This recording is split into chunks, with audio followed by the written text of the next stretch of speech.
premier album a été remarqué. T'as eu 2 titres dans les radios. Qu'est-ce que tu vas faire avec cette folle, là? Qu'est-ce qu'elle va t'apporter? Tu veux dire te rapporter? Les visages d'un amant et la grâce et l'argent. Allô?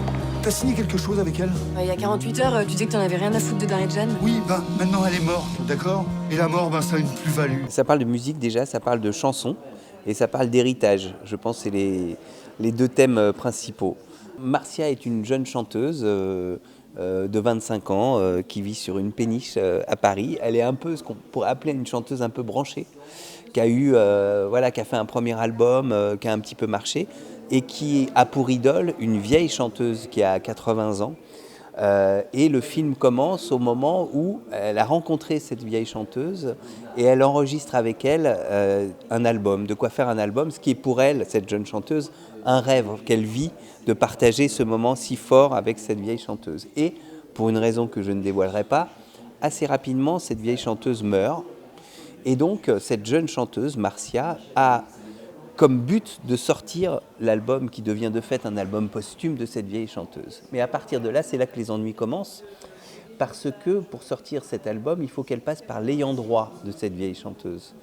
Or, elle n'avait pas d'enfant, elle n'avait pas de mari, elle n'avait personne de proche, et l'ayant droit est un jeune homme qui est joué par Félix Moati, qui n'a rien à voir avec cette vieille chanteuse, voire même il la déteste, il déteste ce qu'elle a fait, et tout d'un coup, il se retrouve héritier légal de toute l'œuvre de cette vieille chanteuse, de toutes ses chansons.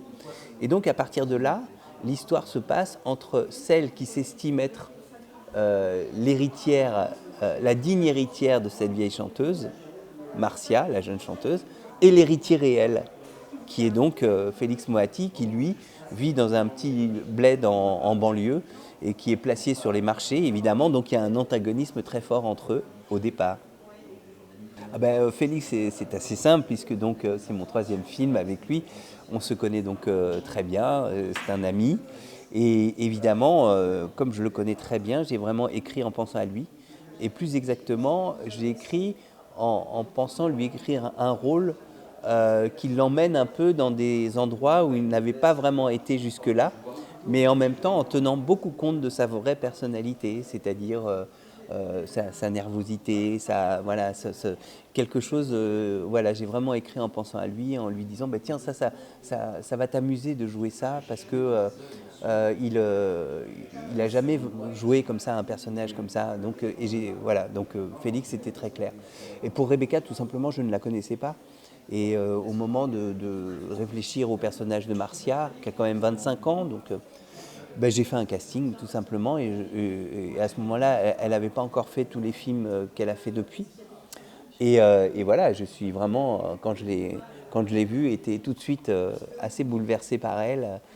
En plus, elle est venue au casting en chantant une des chansons, et donc elle collait parfaitement au personnage. Oui, alors on a beaucoup hésité sur le titre.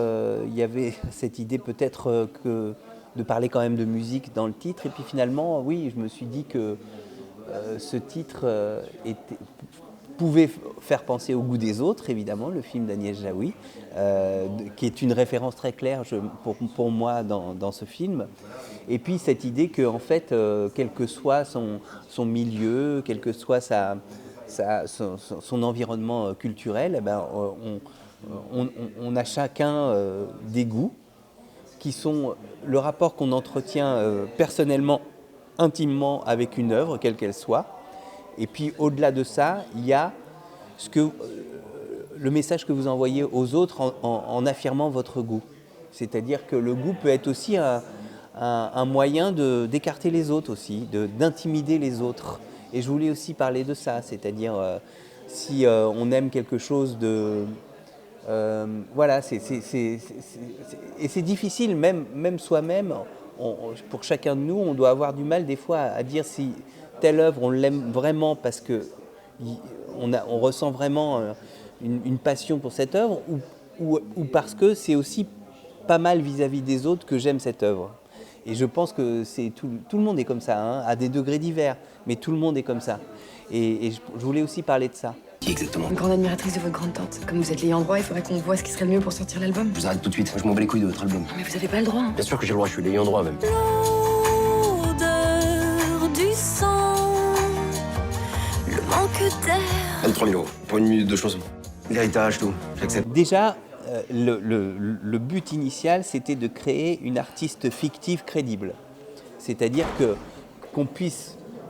puisse faire penser à un certain nombre d'artistes qu'on connaît, mais qu'elle ait son identité propre et qu'on se dise, et d'ailleurs, vraiment, il y a un truc qui me fait hyper plaisir, c'est qu'il y a des spectateurs qui se disent qu'elle a vraiment existé et qui, en sortant de la salle, regardent sur Wikipédia sa fiche et qui sont surpris, qui ne comprennent pas pourquoi ils ne trouvent pas. Donc ça me fait très plaisir. Ensuite, il y a eu plusieurs sources d'inspiration qui vont de Brigitte Fontaine, par exemple, à Catherine Ringer, mais aussi Barbara, par exemple, dans l'idée qu'elle est associée à une couleur, par exemple, mais aussi, on a pensé à Gainsbourg pour le répertoire. C'est-à-dire, on s'est dit, tiens, elle a changé de style au cours des années. Elle a commencé par faire de la chanson un peu ce qu'on appelle rive gauche, style Poinçonneur des Lilas, on va dire. Et puis ensuite, elle se met à faire du rock pur et dur, et puis ensuite de la pop. Enfin, on s'est dit qu'elle avait comme ça une carrière caméléon. Enfin, voilà. Et de tous ces morceaux, mais je vais pas pour vous faire plaisir, mais Arnaud aussi, pourquoi pas, ça elle est aussi un peu dans la même lignée d'artistes. Et à partir de tous ces morceaux, l'idée, c'était surtout de faire un personnage original. Voilà. Jérôme en particulier est un vieux copain à moi, puisqu'il a fait la musique de plusieurs de mes films avant, dont Le Nom des gens, et j'ai souvent fait de la musique avec lui en dehors même des films. Donc voilà, on se connaît bien, et ça a été, je dirais, très artisanal en fait.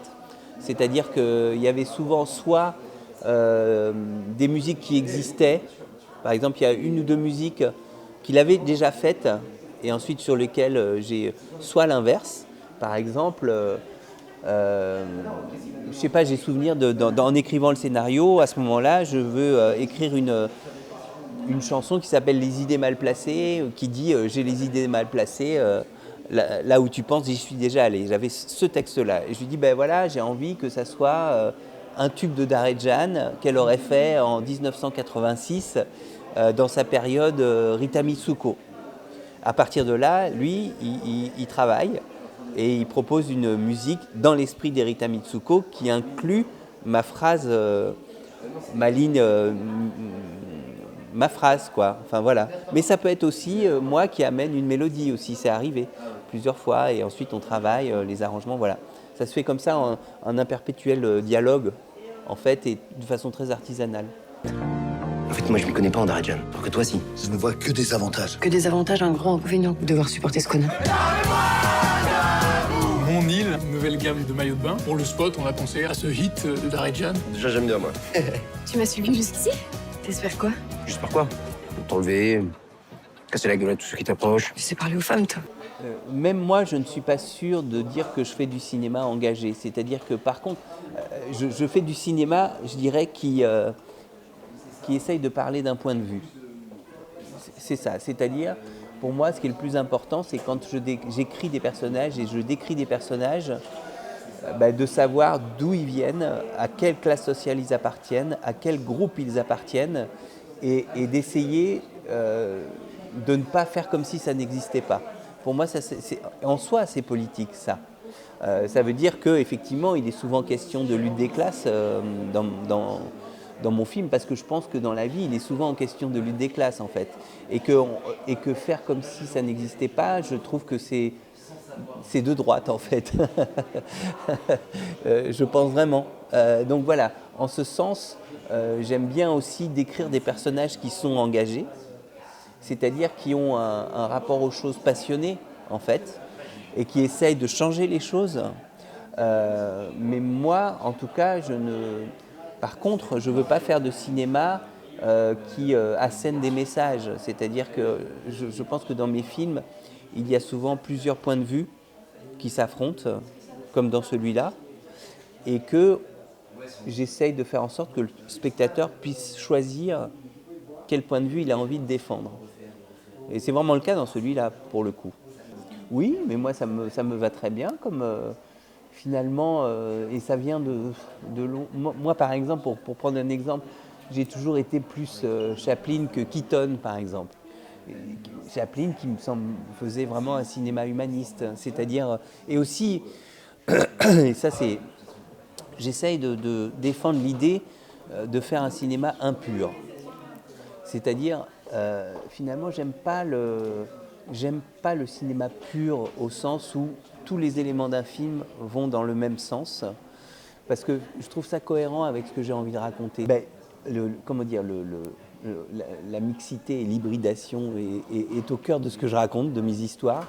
Et finalement, j'ai envie aussi de faire des films hybrides, c'est-à-dire qui mélangent les genres, qui mélangent les tons, parce que il me semble que c'est ce qui est le plus proche de la vie, qui mélange les formes de comédie, par exemple, qu'on puisse passer d'une scène vraiment qui repose vachement sur les dialogues à une scène de tarte à la crème. Enfin voilà, moi j'aime bien cette idée du bordel en fait. On va le sortir l'album, monsieur. On voudrait faire avec Darija ce qu'Orlando a fait avec Dalida. Mais je voudrais la rendre populaire, tu comprends? Jamais de la vie, je mets mon nom sur une merde pareille. T'entends le lifting là? Punta Cana, là on y est. Et là j'ai les pieds dans le sable. C'est incroyable, non? La digne héritière de Darjan, c'est moi. Les goûts et les couleurs, ça se discute pas. Lancer